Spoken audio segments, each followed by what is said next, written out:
Welcome to the last breakfast. Please enjoy the video. You begin by confirming prerequisites. Make sure your iPhone has Bluetooth and Wi-Fi on and the watch has enough charge. Open the Watch app on your iPhone and tap Start Pairing.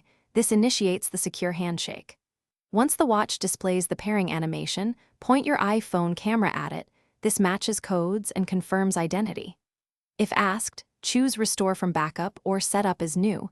Decide based on whether you need previous settings. Restore saves time, but Setup gives a clean slate.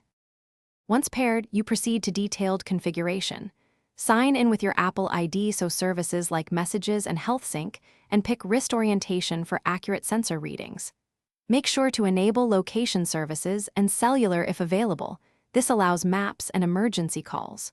When prompted, install apps now or later. Installing during setup saves time, but you can skip to control space. Set a secure passcode, add Apple Pay cards, and confirm health data, sharing so step counts, and heart rate transfer correctly.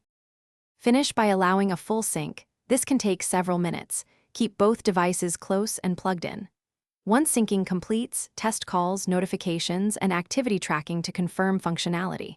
If something goes wrong, start with simple fixes. Restart the iPhone and the watch, then try pairing again. If pairing still fails, unpair from the Watch app and reset the watch to factory settings, then repeat pairing. This clears stubborn network or profile conflicts and usually resolves persistent issues. Thanks for watching. If this was helpful, leave a like and consider subscribing. See you next time.